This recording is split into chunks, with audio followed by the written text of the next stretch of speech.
Olá você que está aqui me seguindo no meu canal, continuando com você, Márcio Leal, professor de Biologia, trazendo para você a biologia essencial, aquela que você tem que saber realmente com a informação mais precisa, aquela que você não pode deixar de conhecer para o seu vestibular, para a sua prova, para o Enem, caso você assim queira. Escolha o que você vai fazer, mas ela vai ser muito útil. Hoje nós vamos dar sequência nas biomoléculas, estamos conhecendo aí as biomoléculas. Se você não assistiu a primeira aula, vai lá e assiste, que eu falei sobre água. E hoje nós vamos falar da primeira parte das biomoléculas com os sais minerais, tá? Esses compostos extremamente importantes, mas que nós temos que sacar exatamente qual que é a importância dos sais minerais. Se você ainda não se inscreveu no meu canal, vai lá, se inscreve antes de eu começar a falar, porque na sequência tem muita coisa boa para você, tá bom? Aproveita também ao final para curtir minhas redes sociais, me seguir aí, que vem muita coisa legal. Vamos lá então, chega de falar, chega de enrolação. Biomoléculas, sais minerais. Primeira coisa importante, os sais minerais, eles existem na natureza de duas formas. O que nós chamamos de sais minerais imobilizados. Imobilizados são aqueles sais que não estão dissolvidos, não estão solubilizados. Por exemplo, nós encontramos os sais minerais imobilizados aonde? Eles estão disponíveis, por exemplo, ou eles estão imobilizados nas rochas, correto? Eles estão também imobilizados aonde? Nas conchas. Eles estão imobilizados na casca do ovo. Ah, minha mãe está tomando casca do ovo.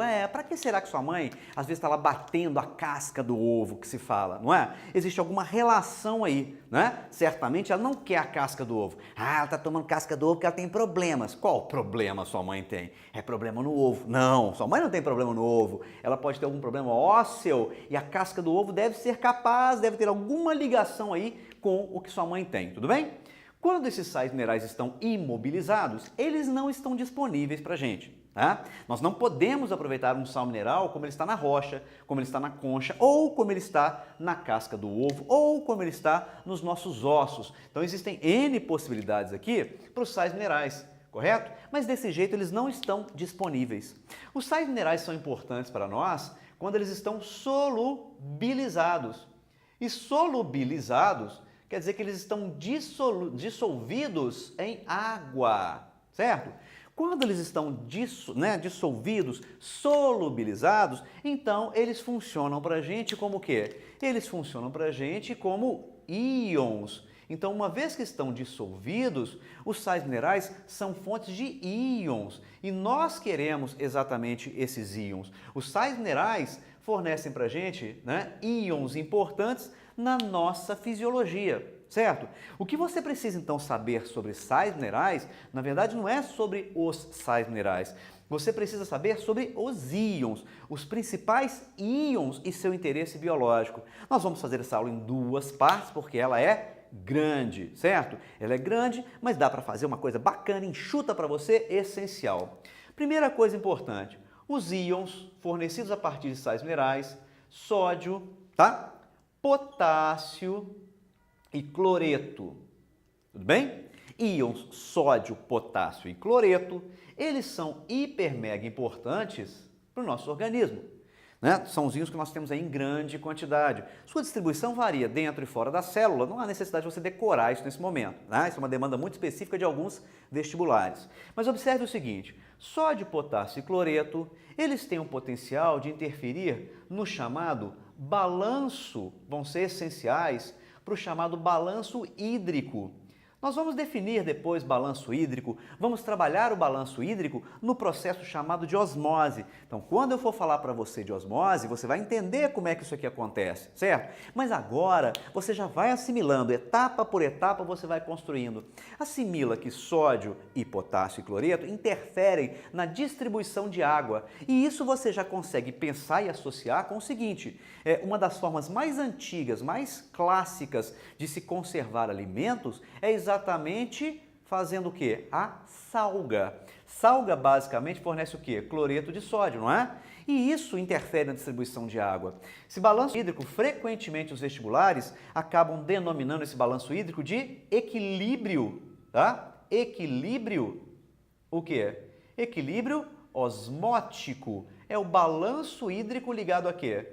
Ligado a esses íons, A distribuição de íons. Você vai ter que associar isso também em prova numa coisa muito simples. Normalmente, Pessoas que já têm uma tendência à pressão alta, elas não podem se alimentar de coisas, de alimentos que contenham alto teor de sódio, de potássio, de cloreto. Por quê? Porque isso interfere no balanço hídrico. Se você aumenta a taxa desses íons no sangue, mas como isso acontece, mestre? Não se estresse, você vai aprender tudo comigo, tá? Se você aumenta a taxa desses íons no seu sangue, o que vai acontecer é que vai ocorrer um deslocamento de água para o interior do vaso sanguíneo. Ou seja, a pessoa que tem uma tendência à pressão sanguínea elevada, com a ingestão desses íons, ela aumenta a taxa de água no seu vaso sanguíneo porque vai deslocar, certo? Vai deslocar a água para dentro do vaso. Isso pode contribuir e vai contribuir para que a pressão sanguínea se torne ainda mais alta, ainda mais elevada, tudo bem? Então, duas coisas vão ser importantes nesse primeiro momento. Associar que sódio, potássio e cloreto interferem no balanço hídrico e associar que sódio, potássio e cloreto serão cobrados de vocês na resposta, na questão fisiológica também, com relação à variação da pressão sanguínea, tudo bem? Não se deve ficar ingerindo coisas que sejam ricas em sódio, potássio e cloreto, em íons, porque isso tem o acréscimo também. Não é só o sal de cozinha que você põe que pode interferir fornecendo íons. Lembre-se, sucos de um modo geral são ricos em íons, por isso que eles retêm, né, os frutos, os vegetais que contêm muita água, geralmente são boas fontes de íons para o nosso organismo, tudo bem? Então, sódio, potássio e cloreto interferem no balanço hídrico.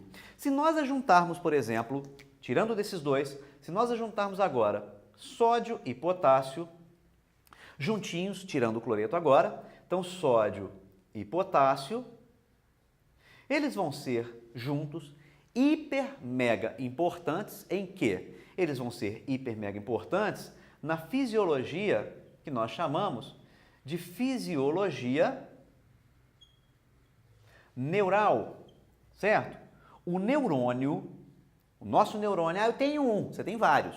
Você tem aí milhões, bilhões de neurônios, 100 bilhões que se estima aí que nós tenhamos de neurônios, certo? A nossa fisiologia neural, ela depende exatamente da distribuição desses íons sódio e potássio, certo? Dentro e fora do neurônio vai existir uma diferença de concentração desses íons. Você vai estudar isso quando eu for falar de processos, transportes, transporte ativo, a famosa bomba, mais famosa delas, a bomba de sódio e potássio. Esses íons são essenciais que existam em quantidade adequada para que o neurônio possa funcionar.